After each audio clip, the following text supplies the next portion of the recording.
Hello students, આજે આપણે ધોરણ 11 ચેપ્ટર નંબર 5 લેક્ચર નંબર 11માં પુષ્પવિન્યાસના આગળના પીરિયડમાં જે પ્રકારો આપણે બાકી રાખ્યા છે એનો આપણે આગળ અભ્યાસ કરવાનો છે.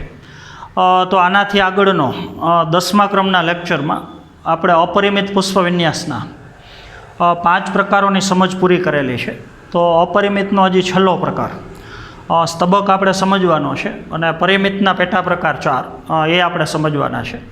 તો સ્તબક પ્રકારનો પુષ્પવિન્યાસ એની આપણે સમજ લઈએ. તો જે ખરેખર સૂકીનું રૂપાંતરિત સ્વરૂપ છે. તો આપણને ખબર છે સૂકી પ્રકારના પુષ્પવિન્યાસમાં પુષ્પવિન્યાસ અક્ષ ઉપર જે પુષ્પ આવેલા છે એ બધા અદંડી પુષ્પ છે.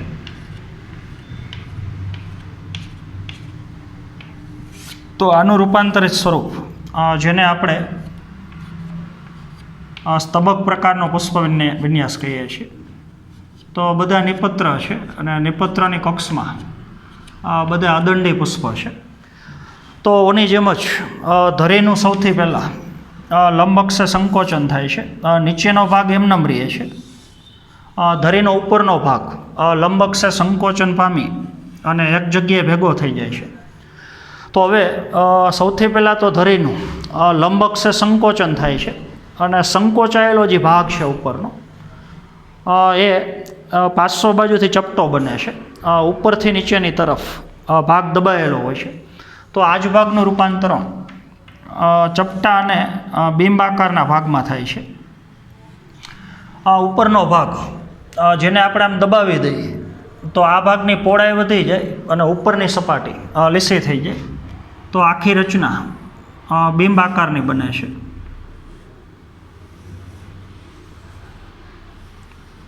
તો હવે તમે કહી શકો કે સ્તબક પ્રકારના પુષ્પવિન્યાસમાં પુષ્પવિન્યાસ અક્ષ ચપટો અને બિંબ આકારનો છે. તો આ રીતથી રચના છે. આ પુષ્પવિન્યાસ અક્ષ અને અક્ષનો ટોચનો ભાગ પહોળો બને છે અને ઉપરથી આમ સપાટ અથવા લીસો બને છે. ભાગ બિંબ આકારનો બને છે. તો હવે સંકોચાયેલા ભાગ ઉપર જે પુષ્પ છે એ પુષ્પની ગોઠવણી આ ચપટા ભાગમાં થાય છે. તો ઉપરનો જે ભાગ ચપટો બન્યો છે એ ભાગને હવે તમે પુષ્પાધાર કહી શકો. પુષ્પને આધાર આપતો ભાગ એટલે કહી શકો પુષ્પાધાર. તો જેટલા પુષ્પ છે એટલા એક એક નિપત્ર છે. તો એ બધા નિપત્ર ભેગા મળી અને આખું ચક્ર બનાવે છે પુષ્પાધારની ફરતી બાજુ. તો એને તમે નિચક્ર કહી શકો.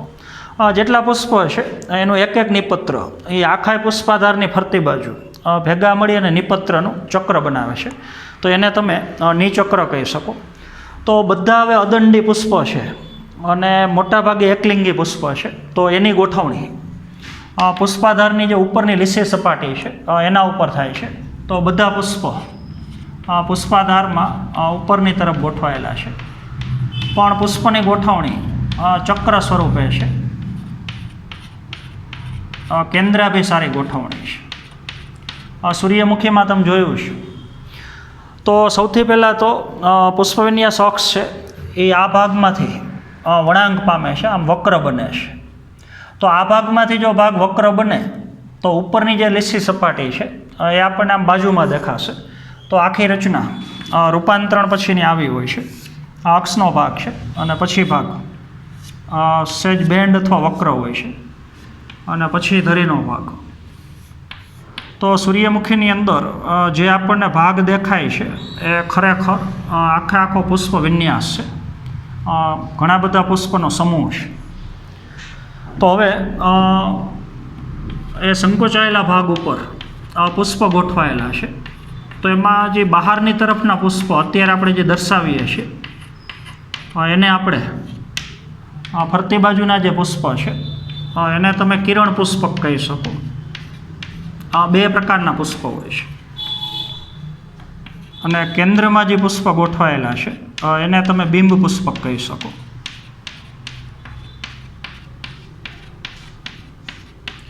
તો અત્યારે આપણે જે પુષ્પ દર્શાવ્યા બહારની બાજુના જે અમુક ચક્ર છે એ કિરણ પુષ્પકના છે અને અંદરની તરફના જે પુષ્પ છે હવે આપણે દર્શાવીએ છીએ એ આ બધા બિંબ પુષ્પક છે. આ બહારના પુષ્પ મોટાભાગે વંધ્ય હોય છે. અંદર તરફના પુષ્પ જે મોટાભાગે ફળદ્રુપ હોય છે.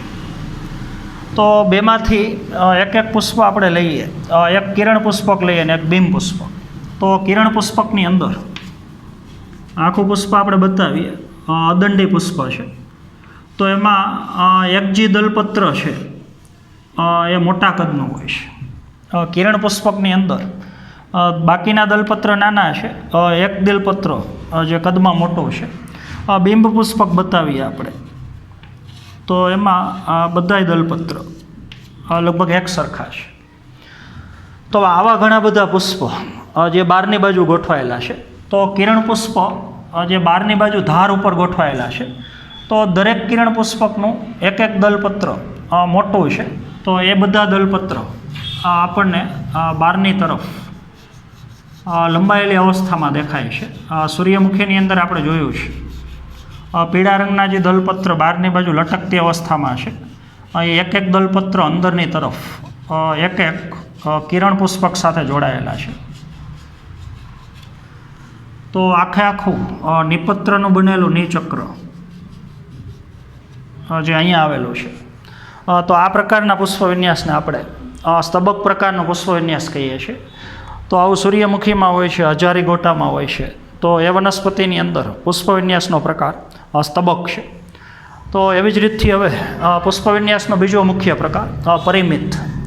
તો આપણને ખબર છે પુષ્પ વિન્યાસ અક્ષની અગ્રકલિકા અમુક સમય પછી પુષ્પમાં પરિણમતી હોય, ધરીનો સતત વિકાસ ન થતો હોય. તો એવા પુષ્પ વિન્યાસને આપણે પરિમિત પુષ્પ વિન્યાસ કહીએ છીએ. તો એની અંદર પેટા પ્રકાર 4 છે. તો એની આપણે ચર્ચા કરીએ. સૌથી પહેલાં એકાકી પરિમિત. તો પુષ્પ વિન્યાસ અક્ષ. પુષ્પ વિન્યાસ અક્ષની અગ્રકલિકા જે અમુક સમય પછી પુષ્પમાં ફેરવાઈ જાય. આ પુષ્પ વિન્યાસ અક્ષ છે. અને એ અક્ષની અગ્રકલિકા અમુક સમય પછી એનું રૂપાંતરણ પુષ્પમાં થઈ જાય, પણ એ સદંડી પુષ્પ હોય. તો આવું સામાન્ય રીતે જાસૂદ જેવી વનસ્પતિમાં હોય છે. તો પુષ્પ વિન્યાસ અક્ષની અગ્રકલિકા જેનું રૂપાંતરણ પુષ્પમાં થઈ જતું હોય. નીચે પુષ્પદંડ છે અને ઉપર આખું પુષ્પ છે. તો આખા પુષ્પ વિન્યાસની અંદર ફક્ત એક જ પુષ્પ છે. તો એવા પ્રકારને કહી શકો એકાકી પરિમિત. હજી એક વખત પુષ્પ વિન્યાસ અક્ષની અગ્રકલિકા ફેરવાઈ જાય પુષ્પમાં, અને અગ્રકલિકાનું પુષ્પમાં રૂપાંતરણ થયા પછી નીચેની તરફથી કે એકેય ભાગમાંથી બીજું એકેય પુષ્પ સર્જાતું જ ન હોય. એટલે કે ધરીની ટોચ ઉપર ફક્ત એક જ પુષ્પ હોય, સિંગલ પુષ્પ હોય. તો એને કહી શકો તમે એકાકી પરિમિત. તો આવું જાસૂદમાં હોય છે, દારૂડી વનસ્પતિની અંદર હોય છે. તો એની અંદર પુષ્પ વિન્યાસનો પ્રકાર એકાકી પરિમિત છે. ત્યાર પછીના 3 પ્રકાર એક શાખી, દ્વિશાખી અને બહુશાખી. એની આપણે ચર્ચા કરીએ.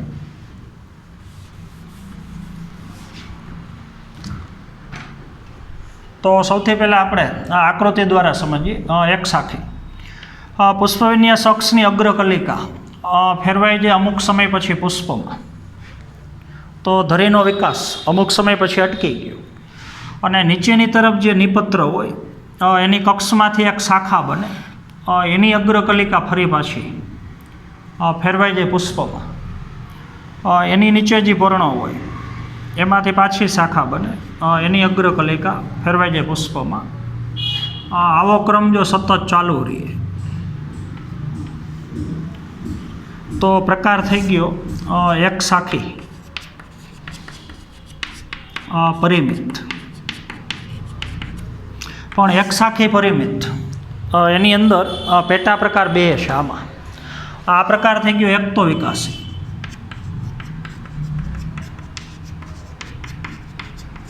એક શાખીમાં જ બીજો પ્રકાર પુષ્પ વિન્યાસ અક્ષની અગ્રકલિકા અમુક સમય પછી ફેરવાઈ જાય પુષ્પમાં, અને નીચે આવેલા પર્ણની કક્ષમાંથી એક શાખા બને. વળી પાછી એની અગ્રકલિકા ફેરવાઈ જાય પુષ્પમાં, પાછી એક શાખા બને. તો આ પ્રકાર થઈ ગયો એક શાખી પરિમિત. પણ એનો બીજો પ્રકાર થઈ ગયો ઉભયતો વિકાસી. તો આટલું આપણે પહેલાં સમજી લઈએ. સૌથી પહેલાં તો એક શાખી એટલે શું? જો પુષ્પવિન્યાસ અક્ષની અગ્રકલિકાનું રૂપાંતરણ પુષ્પમાં થતું હોય અને પછી એકાકી પાર્શ્વીય શાખા એક પાર્શ્વીય શાખા દ્વારા સતત એનો વૃદ્ધિ વિકાસ ચાલુ રહે, તો દર વખતે સર્જાતી શાખાની સંખ્યા જે ફક્ત એક છે. અગ્રકલિકા પુષ્પમાં ફેરવાય, નીચેથી પાછી એક શાખા બને. અગ્રકલિકા પુષ્પમાં ફેરવાય, નીચેથી એક શાખા બને. એની અગ્રકલિકા પુષ્પમાં ફેરવાય, નીચેથી એક શાખા બને. તો દર વખતે સર્જાતી શાખાની સંખ્યા એક હોય. એક પાર્શ્વીય શાખા દ્વારા ધરીનો વિકાસ સતત ચાલુ રહે, તો પ્રકાર થઈ ગયો એક શાખી પરિમિત. એની અંદર હવે શક્યતાઓ બે છે, એક તો વિકાસી ને ઉભયતો વિકાસી. તો મુખ્ય અક્ષની અગ્રકલિકા પુષ્પમાં પરિણમતા પહેલાં, મુખ્ય અક્ષ છે એની અગ્રકલિકા પુષ્પમાં પરિણમતા પહેલાં અથવા એનું રૂપાંતરણ જ્યારે પુષ્પમાં થાય ત્યારે નીચેની તરફથી એક શાખા બને. એની અગ્રકલિકા એવું કરે, પુષ્પમાં પરિણમે, નીચેથી પાછી એક શાખા બને. એની અગ્રકલિકા એવું કરે, પુષ્પમાં ફેરવાય, નીચેથી એક શાખા બને. તો આવી દર વખતે સર્જાતી શાખાની સંખ્યા એક હોય અને બધી શાખાઓ એક જ બાજુ સર્જાતી હોય, એક જ બાજુ વિકાસ પામતી હોય, તો પ્રકાર થઈ ગયો એકતો વિકાસ. મુખ્ય શાખાની ડાબી બાજુ, શાખાની ડાબી બાજુ, ડાબી બાજુ, ડાબી બાજુ. તો દર વખતે સર્જાતી એક શાખા જે ફક્ત કાં ડાબી બાજુ સર્જાતી હોય અને કાં જમણી બાજુ સર્જાતી હોય, એક જ બાજુ વિકાસ પામતી હોય, તો એકતો વિકાસ. ઉભયતો વિકાસીમાં મુખ્ય અક્ષની અગ્રકલિકા પુષ્પમાં પરિણમ્યા પછી નીચેની તરફથી આની જેમ એક જ શાખા બને. એની અગ્રકલિકાએ પાછું એવું કરે, પુષ્પમાં પરિણમ્યા પછી નીચેથી પાછી એક શાખા બને. પણ દર વખતે સર્જાતી શાખા એક જ બાજુ ન હોય. પહેલી શાખા ડાબી બાજુ સર્જાયેલી હોય તો પાછી જમણી બાજુ, ત્રીજી પાછી ડાબી બાજુ, જમણી બાજુ. તો ડાબી જમણી બે બાજુ જો શાખાનો વિકાસ થતો હોય તો પ્રકાર થઈ ગયો ઉભયતો વિકાસ. તો સૌથી અગત્યની વસ્તુ છે એક શાખી. અગ્રકલિકા નિષ્ક્રિય બન્યા પછી દર વખતે નીચેની તરફથી સર્જાતી શાખાની સંખ્યા એક જ હોય, એક શાખા દ્વારા વિકાસ ચાલુ રહે, તો પ્રકાર થઈ ગયો એક શાખી. બીજો પ્રકાર છે દ્વિશાખી. મુખ્ય અક્ષની અગ્રકલિકા પુષ્પમાં ફેરવાણા પછી આની જેમ જ લેવાનું છે. અહીંયા મુખ્ય અક્ષની અગ્રકલિકા પુષ્પમાં ફેરવાણા પછી નીચેથી એક જ શાખા બને. અહીંયા મુખ્ય અક્ષની અગ્રકલિકા પુષ્પમાં ફેરવાણા પછી નીચેની તરફ બે નિપત્ર હોય તો બે શાખા બને. એની અગ્રકલિકા એવું કરે, પુષ્પમાં ફેરવાણા પછી નીચે પાછા બે નિપત્ર હોય તો એમાંથી પાછી બે શાખા બને. તો એની અગ્રકલિકા ફરી પાછી પુષ્પમાં ફેરવાય. તો દર વખતે અગ્રકલિકાનું પુષ્પમાં રૂપાંતરણ થયા પછી નીચેથી બે શાખા બનતી હોય, બે પુષ્પનું સર્જન થતું હોય. તો આવી બબે 12 શાખાઓ બનતી હોય, બબે દોહિત્ર શાખાઓ બનતી હોય, બબે શાખા દ્વારા વિકાસ ચાલુ રહે, તો પ્રકાર થઈ ગયો આપણે દ્વિશાખી. ત્યાર પછીનો પ્રકાર છે બહુશાખી. તો આ પ્રકારને આપણે કહેશું દ્વિશાખી પરિમિત. પછીનો પ્રકાર છે બહુશાખી પરિમિત. તો મુખ્ય અક્ષની અગ્રકલિકા પુષ્પમાં ફેરવાણા પછી નીચેની તરફ પર્ણની સંખ્યા બે કરતાં વધારે હોય. દાખલા તરીકે 4 પર્ણ છે તો અહીંયા 4 કક્ષકલિકા હોય, તો સર્જાતી શાખાની સંખ્યા જે 2 કરતાં વધારે છે તો એની અગ્રકલિકાએ પાછી ફેરવાઈ જાય પુષ્પની અંદર. એમાંય પાછું 4 શાખામાં આપણે બતાવી છે એકમાં વળી પાછી 2 કરતાં વધુ શાખાઓ, 4 શાખા સર્જાય. તો આવી રીતે દર વખતે સર્જાતી શાખાની સંખ્યા 2 કરતાં વધારે હોય તો પ્રકાર કહી શકો બહુશાખી. હજી એક વખત રિપીટ કરીએ. મુખ્ય અક્ષની અગ્રકલિકા પુષ્પમાં ફેરવાણા પછી નીચેની તરફથી 2 કરતાં વધારે શાખાઓ સર્જાય. દાખલા તરીકે 3 સર્જાય, 4 સર્જાય. એની અગ્રકલિકા એવું કરે, પુષ્પમાં ફેરવાણા પછી નીચેની તરફથી સર્જાતી શાખાની સંખ્યા 2 કરતાં વધારે. તો દર વખતે અગ્રકલિકાનું પુષ્પમાં રૂપાંતરણ થયા પછી સર્જાતી શાખાઓની સંખ્યા 2 કરતાં વધારે હોય તો એવા પ્રકારને આપણે બહુશાખી પરિમિત પુષ્પ વિન્યાસ કહી શકીએ. બધાના ઉદાહરણ તમને જે પીડીએફની અંદર થિયરી આપેલી છે એની અંદર આપેલા છે. તો પુષ્પ વિન્યાસ એટલે શું અને એના પ્રકારો એનો અભ્યાસ આપણે પૂર્ણ કર્યો. તો હવે આવતા પીરિયડથી આપણે ખાસ કરીને પુષ્પની રચના, પુષ્પના અલગ અલગ ભાગો, એના કાર્ય, તો પુષ્પની રચનાનો આપણે અભ્યાસ શરૂ કરવાનો છે. તો આજના પીરિયડમાં આપણે અહીંયા સુધી રાખશું. Thank you.